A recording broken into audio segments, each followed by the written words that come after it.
Hi, my name is Jackie. Growing up, it was always implanted in my head to be, a wife, a mother, have a home, have pets, have cars. I guess the American dream. That's what I wanted when I was, growing up, and I wanted it. And as soon as I could get a hold of it, everything, I remember getting engaged, and I remember it's like, this is awesome. I'm going to tell my friends. I'm going to tell my family. It's going to happen. After 4 years of dating, we're finally going to be husband and wife. And I remember asking him, it's like, hey, did you ask my dad for my hand in marriage? He's like, no, I don't think I need to do that. And I'm like, okay, that's fine. But I went home. My parents were excited for me. My sister was thrilled. And it's like, okay, I'm looking forward to getting married. I'm looking forward to having a home, starting a family, and having kids. This is it. I thought I had it all. He had a good job. I had a job that I loved. So I thought, it's like, hey, my dream is finally happening. I wanted a big wedding. I wanted a hall, reception, ceremony, a big white. I even had my dress picked. And then when he proposed to me, he said, but we need to get married this month. And it was in June, actually. And I remember everything was just like, but I love him. It's okay. I'll compromise. Maybe we'll have something later. So I had to pretty much put everything aside, the dress, wear, the flowers, my bridesmaid. I didn't even tell my best friend. And it was really sad. I thought that when I got married, there was going to be healing in my relationship with my husband, my ex-husband, my parents, my sister. But everything just felt like it was escalating. Like there was more pile of stuff, and it was really ugly. Like I was very angry. I was very bitter. I was very depressed, and I didn't know what to do. It's like, and I always thought, but marriage is supposed to be a union between a husband and wife. You're supposed to love one another. You're supposed to have a family. And little by little, I kept finding out that he didn't want anything of that. And I was blaming myself because I'm doing something wrong probably. So I remember him telling me that he didn't love me anymore. And I did not know what to do. I really didn't know what to do. I cried. I remember begging him, to stay, to work it out for us. We had just bought the house. We just moved into the house. We got a new furniture set. We had 2 new cars. And it's like, how can we just put that aside and pretty much throw everything away? And that's when I started realizing, it's like, wow, my hopes and dreams are just falling apart. And I really didn't expect it at all. From as soon as he told me that he didn't love me, I was just crying. I was in bed. I didn't want to talk to anyone. I didn't want anyone to tell me, well, at least you didn't have kids.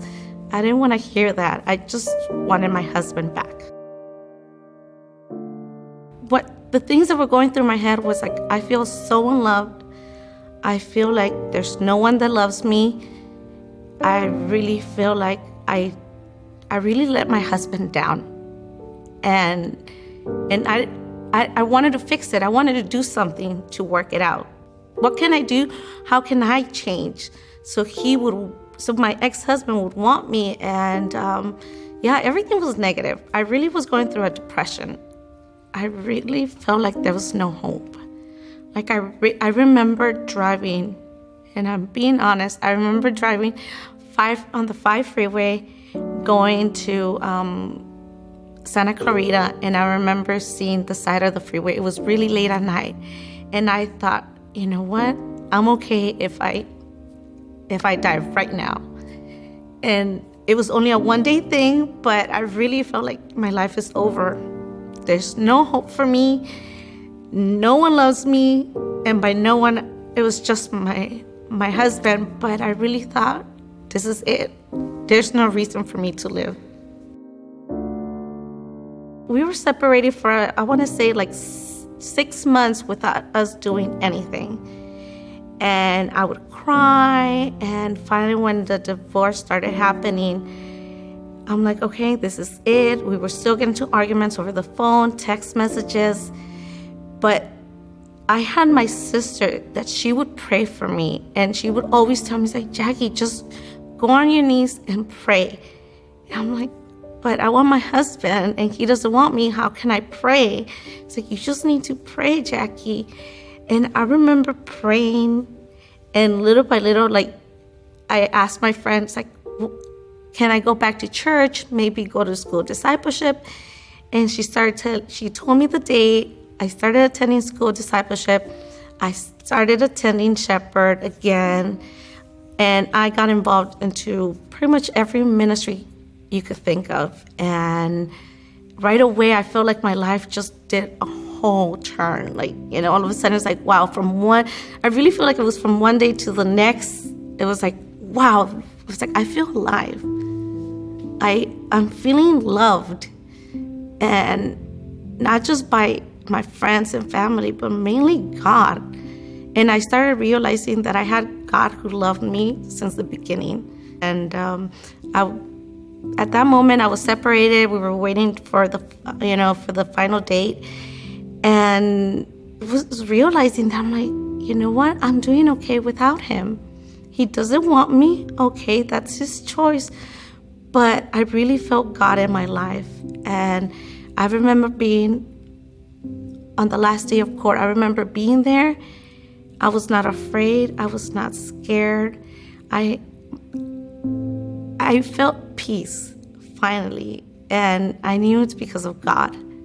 I left the court, and I remember feeling good about everything. It's like, wow, I did it. I was like, God, we did it. And I knew that it was going to be okay from that day on. That day when when I was finally divorced, the thing that I knew that it's like I have hope is because I felt God's love. Like, I knew that I was going to be okay.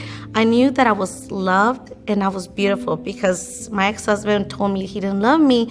And just knowing that I had the love from God, there was hope. Not hope that I was going to get married, but I think hope that, you know what, you're going to be okay, daughter. You're going to be okay. And you're only going to be okay with me. And that's where I felt like I had hope from God. My dreams and hopes for right now, whatever God wants me to do, really, it's I'm open to whatever he has in store for me. I'm not hoping for a husband. I'm not wishing for a husband, not dreaming about a husband, but it's on God's will right now. It's like, whatever he has in store for me, I'm ready. And it took some time, but I just know that it's going to be good with God. I know that he has my back. I know he's holding my hand as I'm walking every single step closer to him. So it's up to him. There's really hope with God. I know it may seem small to you, but there is hope with God. There's God who loves you, who wants to get to know you, who just wants to be with you every single second of your life. And if you just turn to him, you'll find so much love and so much happiness. My name is Jackie, and my hope is found in Christ.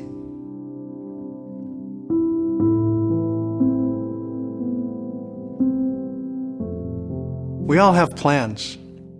We all have dreams and aspirations. A few of us are fortunate enough to realize those dreams, but many of us just watch as our dreams disappear for one reason or another. Maybe it's our poor planning and our poor decision making, or maybe it's the circumstances that we are dealt with from our family life and the dysfunction that often comes with that. Regardless of what happened or why it happened, you have a mess of dreams that have been shattered into so many pieces that it just seems impossible to ever bring things back into some sense of order. With the lost dreams comes the pain of not getting what you worked so hard for, and confusion towards your next step, and maybe even a lack of desire to even continue on with life. It is in these moments of loss and despair that we can take notice of a God who loves us regardless of our circumstances. We can turn to him at any point, and he is right there. And he's not waiting to tell you, "I told you so," like so many of us have come to believe. But he's actually waiting to give his love to you. And there's really no earthly reason for his love.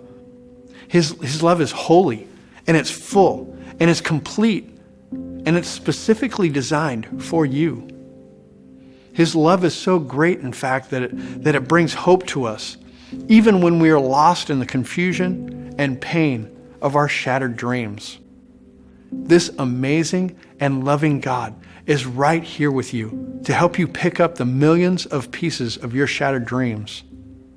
He is ready to ease your pain and to bring comfort to you, even in the agony of losing any dream to any circumstance. When hope is all we have to cling to, putting your hope in the trustworthiness of God will not come back void.